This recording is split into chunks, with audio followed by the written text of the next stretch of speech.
Speaking of data, what I'm wondering is if you had, and obviously automation is kind of a big deal because everybody, and I think we're all trying as much as possible to do, as much as we can with the 24 hours a day that we have. So, personally and in my work, I try to basically every single new task that I encounter, I'll first think of a way to automate it, figure out if there's a tool that will do it for me, or if I can jerry rig something that will, take this off my plate forever. If there isn't, then I'll look for a way to, delegate it and find somebody else to do it. And, at the end of the day, if I absolutely have to do it, I will do it. But, it's going to be one of those things where if I have to do it repeatedly, I'm going to try to at least automate parts of it. So my question to you is, how do you think of automation and of using the data that you have to get things off your plate and to still produce, really high quality outputs for everything, but it's about usefulness. Automate as much as possible. Yeah. Yeah, it's about usefulness. So we're having some really interesting discussions with some of our clients on this exact topic.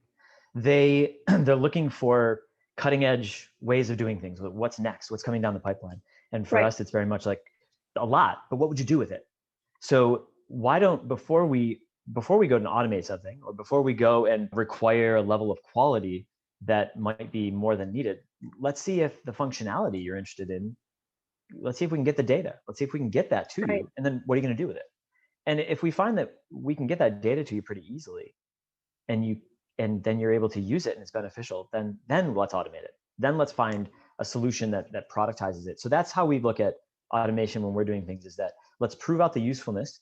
Let's make sure that there's a benefit. And then at that point, we can automate as long as we've defined our level of quality that we require. So I would say that our process would be that we are pretty manual first. We want to get it right. We want to identify, we want to have the right quality. We want to make sure that the benefits are coming through. Once we confirm those things, then we really tune the process. We fine tune it. We train if we need to, if skills aren't existing on the team. We substitute in technology where we can. And that's how we get to the automation part. Yeah. No, I think that's a really good way to approach it, actually, because you need to kind of get your hands dirty first and see, how would the process work, right? How do you actually build a solution first, get to something that works, and then how do you make that better? Mm-hmm. Yeah. We don't want to be a solution looking for a problem. We don't want to be a hammer looking for a nail. We want to really understand market fit, really, is what right. And the problem that you're solving. Yeah. So actually, speaking of doing it manually at first, which, solving a problem manually and building a solution that way, which is definitely the right way to go for a lot of things. When I'm thinking learning and development in the average company, and this is based on my personal experience, in the kind of the companies that I've worked for before, that I was employed with, so on and so forth, they kind of really get stuck at the manual part for the most part. So like one thing that you start noticing, especially if you work very closely, with learning and development, is that there's a lot of data being collected, but there isn't really like a process or a set of processes in place to actually do something with it and to necessarily learn from it. Some companies, and I've definitely seen this being used very positively and very productively, they'll have large teams of analysts actually looking to put that data to good use and to learn from it, and to learn about, which programs are really making a difference, which training materials are really helping out, the people that they're put out for.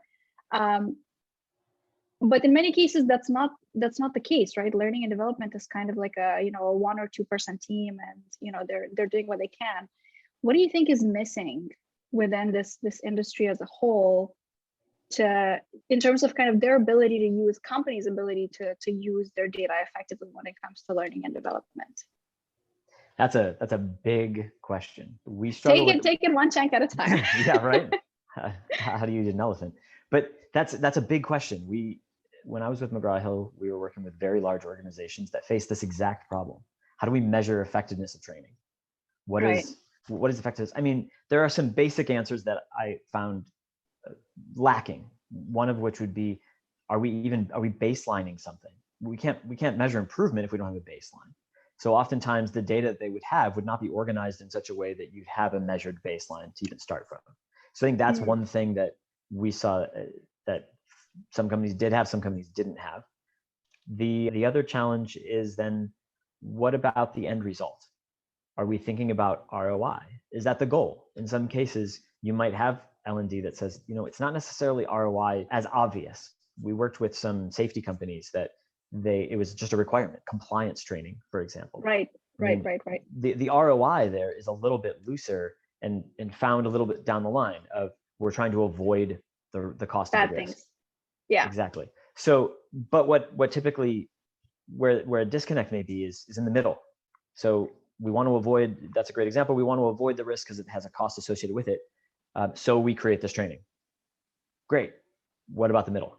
How are we tying that together? How are we saying, all right, well, that means that if we have incidences that are costing us money and we have training in place, then we should see a decrease in those incidences. So how can we then start to bring those things together to say, yeah, now actually these people that had the incidences, we were able to take any other variables and hopefully narrow it down to the coursework they were taking, which is unrealistic because there's a lot of variables. I mean, I'm speaking to the choir here. Right. With data analysis, if you have multiple variables, you have to be really cautious on the assumptions or conclusions that you make. Right. So I think that there's not an easy silver bullet to all of it, other than just trying, other than just starting somewhere, baselining it, and putting together some logical chain where you can connect the training that you're doing to the ROI, to the financial aspect, or if you're a nonprofit, or if there's some other goal of yours, to future employee success. Or do you see some folks that are more ambitious and they're taking voluntary training more?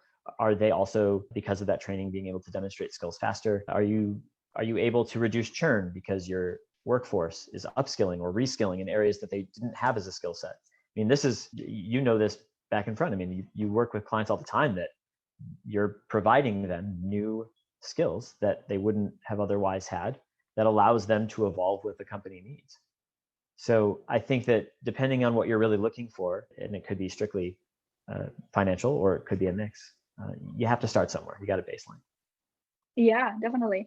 I mean, honestly, so obviously collecting the data to determine what the baseline of your metric is, whatever it is that you want to measure, is one thing. But then, keep continuing to collect that data and figuring out the way to analyze it such that you can show, a definitive kind of impact, or at least a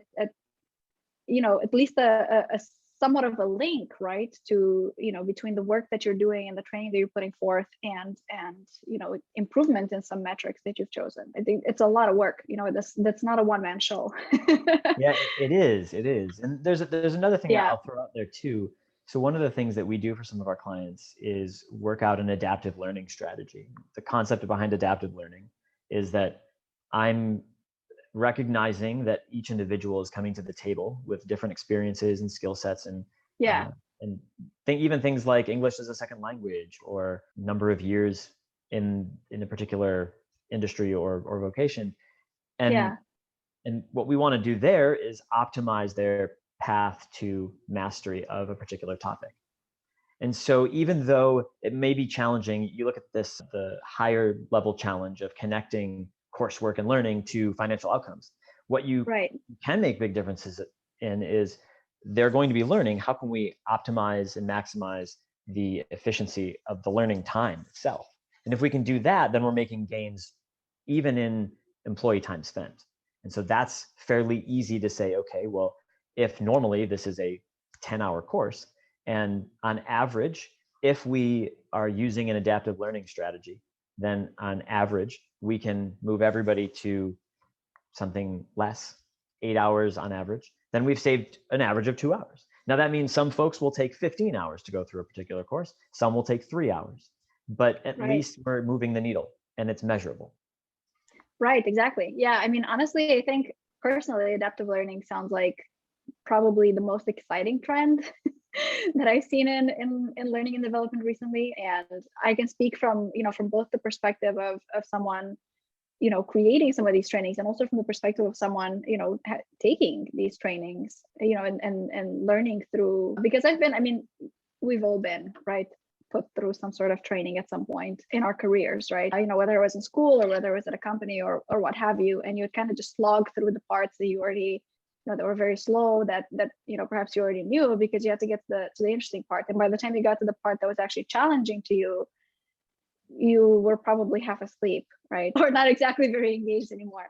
So, what do you think is, because obviously adaptive learning, the way it's being done right now is kind of like one of the first steps, I think, that we can take towards, adapting the, any given curriculum to an individual's kind of baseline of knowledge and interest, and, meeting them where they are. What do you think is coming next, and how would you personally hope that adaptive learning is going to evolve in the future? I think so. Two things on that. So the adaptive learning, I would love to see more of an open source approach to algorithms. And a lot of companies are doing adaptive now, and most of them tout the algorithm as their special sauce. But proprietary, right? If you have 15 or 20 companies saying that they have the special sauce that's better than anybody else's, you start to wonder.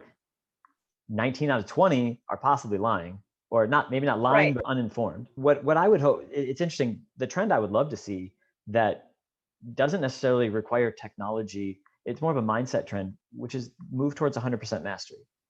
There's too many right. scenarios that we see where you take training and then you take a test at the end. And if you get a 70% or 80%, you pass. And if you look at continuing education, which is a space that we play in a lot, continuing education is similar. In order to get the credits, you do the 1 hour, whether you're an accountant, a physician, what have you, you take your 1 hour course. And at the end, to validate that you took the course, you take a, 10 question multiple choice test. And if you get 7 right out of 10, you're good, you pass. And that just doesn't seem right to me. I don't want the doctor that got 70%. That passed, right? You want the one that did great. Yeah, I don't want the tax attorney that got an 80%, because something could happen. And I think it's interesting, because once you say that you need only a 70 or 80% score to pass, once you say that, what you're effectively saying is that nothing is essential, because you can get any 20 or 30% wrong. So now I've got a course where none of it is essential. I just have to get most of it right. And then I move on. And that, it doesn't seem targeted to the right outcome, in my opinion. So I'd love to see that evolution, where folks give more value to 100% mastery, as opposed to the approach of take a test and get most of it right. Right. Perhaps, another thing that could help in this situation, the way I think about it is that, like you said, you don't want the accountant who got, who got the basics wrong, right? Who doesn't know something fundamental about what they're doing, about their job, but they know, all these like little tidbits of information because they read the news all the time, right? So you want to know exactly what part of a test did someone fail, what part of it do they not know, so that you can, go back and, help them learn the stuff that they, like in either in future trainings, or, or kind of tell their manager, this person is great at this and this. They're not so great at this other 3 things or 2 things or whatever it is, and here's how you can kind of meet them in the middle and make sure that they, achieve mastery, like you put it, right? Yeah, that's the concept of microlearning. So the minute I can take a very broad topic and break it down into subunits is the minute that I can target very specifically any required remediation. So that's a huge component of what we do at Allarium. We often, for our clients, we're taking larger chunks of information and breaking it down and narrowing it in to the important pieces, and having an array of those, as opposed to some large webinar. For example, if you have an hour-long webinar and there's a gem in there that's a 5-minute clip, you're not going to count on somebody that is interested in seeing that diving back into this webinar and right, just slogging through most of it to try to find that one little clip. So being able to pull that out of it is also an important piece of this concept of microlearning, as far as when we take source content and are transforming it into much more usable content. Absolutely. Yeah. I mean, chunking out the content, to get to those really important tidbits of information is definitely the first step, to getting this information available to the people who need it and who will use it. I think the next step is going to be getting those people who need those chunks of information to actually go back after, their initial training, after they've passed right their test, after the training, to go back and kind of seek out those micro learning experiences that will help them get to 100%. And obviously everybody's busy, everybody has a million and one things to do, and once you're done with something and you've passed the tests, you're kind of like off to the races, and you're mentally done, checked out. So what do you how do you think, or how do you see micro learning in the future kind of being woven into the typical person's workday? And how do you see, like, what do you see are some triggers that should tell somebody, hey, this is a micro learning opportunity? You can go and you can, if you're wondering about this, instead of going and looking it up on Google, there's like your company, your employer has a trove of information that you can go and access, and it'll take you like 2 minutes to learn this one thing. Yeah, I think it's contextual. It's making sure that there's a learning mindset throughout the organization, so that as someone that's building processes is building out any SOWs or things like that, right, that they're aware enough of a greater learning strategy that they can tag something while they're working on it, for example. So I think we're going to see a lot of contextual, and we already do. I mean, this has been around for a long time, where you have the little exclamation point that you can hover over, and then sometimes there's a tooltip or a click. So it's been around a while. I think that it's tended to be more specific to software tips and tricks and things like that. But I think the more and more we are integrating a learning mindset to all the departments, not just what we use for software, I think we're going to see that those contextual learning triggers, if you will, are going to be more and more relevant to soft skills and to other elements outside of just software. Right. Yeah. So basically having kind of a, and you're correct that I think this goes back to culture, right? Like having the culture of saying, what do you do when you come up against something that you don't know? Right. Yeah. How do you educate yourself on that? Like, how do you how do you start to build towards that knowledge? Are there resources that you can access from within the company, which perhaps might be much more targeted and much more rich in context for exactly what you need to do for your context than something that you find on the internet? Yes. Or are those resources not there? And I think that's where what you guys do at Allarium, that's where you shine pretty much, right? Because you get all of that knowledge centralized such that people can actually go and leverage that first before they go, into the rabbit hole of the internet, which for sure, because it's without context. So we think about it, and people are going to go YouTube. They're going to go to YouTube and they're going to look for videos.